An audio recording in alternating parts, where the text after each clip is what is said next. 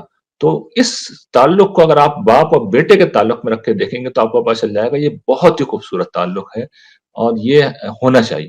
یہ ہونا چاہیے. لوگ اس کو نیگیٹو لیتے ہیں کہ نہیں جی یہ بھی کوئی طریقہ ہے کہ آدمی جنت کے پیچھے لگے یا چیزیں مانگے. نہیں، یہ بڑا خوبصورت تعلق ہے اور آپ اگر انسان ہیں تو پھر انسان ایسے ہی ہوتے ہیں اور پھر وہ خدا ہے تو اس کے بس میں سب کچھ ہے، وہ دے گا. تو یہ بھی ہونا چاہیے. قرآن مجید نے کئی مقامات پر اس کو بیان کیا. تو میں نے اس کو اس میں لیا ہے، خدا کے ساتھ زندہ تعلق کے اساسات میں نے پھر اس کو اس لیے لیا ہے کہ اس کی لطافت اتنی زیادہ ہے، اس کی خوبصورتی اتنی زیادہ ہے کہ اس کو اگر نہیں سمجھتا کوئی شخص تو پھر وہ انسان نہیں ہے. انسان دیکھیے یہ مادی وجود نہیں ہے، انسان اصل میں ایک نفسیاتی وجود ہے. ہماری شخصیت ایک نفسیاتی شخصیت ہے، ہم ایک نفسیاتی وجود ہیں. تو یہ جو 8 اساسات ہیں ہماری نفسیات کے ہر گوشے کو اصل میں ہمارے رب سے متعلق کر دیتی ہیں. اور آپ نے بڑے اچھی طریقے سے بیان کر دیا کہ اس میں چاہے خوف ہو، چاہے طمع ہو، چاہے مشکل حالات ہوں، چاہے اچھی چیزیں ہوں، چاہے زندگی گزارنے کے کوئی حدود ہوں، چاہے حمیت و حمایت کا موقع ہو، چاہے کسی کی یاد ہو، محبت ہو، ہر پہلو سے اصل میں خدا ہے جو پرائمری ہمارا محور و مرکز ہونا چاہیے، ہماری ہستی کا محور و مرکز ہونا چاہیے.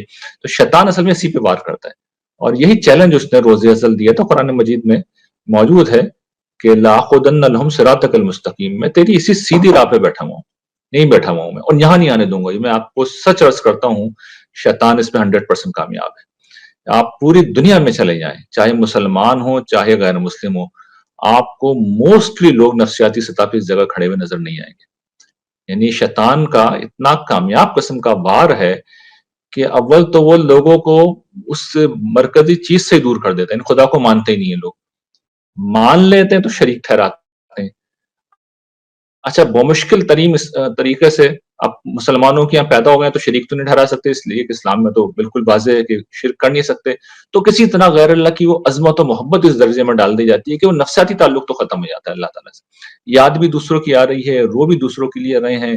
یعنی ما فوق طریقے سے، ما فوق طویل طریقے سے مدد بھی مانگنی ہے تو دوسروں سے مانگنی ہے، ذکر بھی دوسروں کا ہو رہا ہے. تو شیطان کم سے کم آخری اس کے پاس راستہ ہی ہوتا ہے کہ آدمی اگر چلو غیر اللہ کو سجدہ نہیں کر رہا تو اس کا دل کہیں اور سجدے میں گرا ہوا، اس کی یاد کا محور و مرکز کوئی اور ہو. تو ہمیں سمجھ لینا چاہیے کہ اگر ہم یہ کر رہے ہیں تو ونس اگین ہم شیطان کے پھندے میں پھنس رہے ہیں.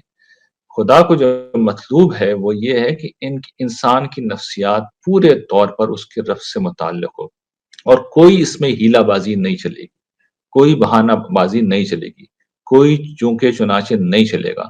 اس کے لیے کچھ کرنے کی ضرورت نہیں ہے، صرف قرآن مجید کا سادہ ترجمہ پڑھ لیں آپ۔ رمضان میں کچھ نہ کریں، قرآن مجید کا سادہ ترجمہ پڑھ لیں، پیغمبروں کی زندگی دیکھ لیں، ان کی دعائیں دیکھ لیں، ان کا رویہ دیکھ لیں، خدا کے سوا آپ کو وہاں کوئی نظر نہیں آئے گا، کوئی ہستی نظر نہیں آئے گی، کوئی بھی نظر نہیں آئے گا۔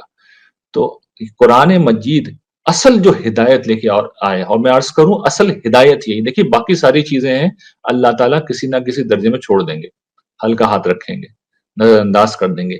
یہ وہ جگہ ہے جس میں کسی اگر مگر کی کوئی گنجائش نہیں ہوگی، یعنی اس لیے کہ آدمی کا دل بتا دیتا ہے نا وہ کہاں پہ، تو یہاں نہیں چھوڑیں گے وہ۔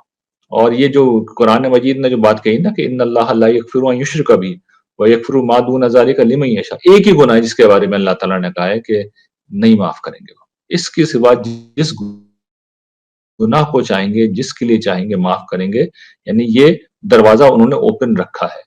شرک کے معاملے میں انہوں نے کوئی ہوپ معمولی سے امید بھی نہیں دلائی ہے، یعنی اس میں تو کسی کو کوئی معمولی سا رسک بھی نہیں لینا چاہیے۔ اور خاص طور پہ قرآن مجید کا تو جو سب سے بڑا مشن ہے کہ اس کی ہر پہلو سے نفی کر دے، یعنی اور بڑی جو انبیاء بنی اسرائیل کا جو مشن تھا وہ جو سمجھاتے تھے، یعنی انسان کی غیرت جہاں سے اپیل کرتی ہے کہ تم ایک بدکار عورت کی سے تشبیہ دیتے تھے کہ بیوی کسی کی ہو اور کسی کے پاس چلی گئی ہو، تو ہم جو تعلق ہے ہمارے رب کا ہمارے ساتھ وہ یہ ہے کہ ہم اسی کے بندے ہیں، اور اسی کی کبریائی کے، بڑائی کے، محبت کے احساس میں ہمیں جینا ہے۔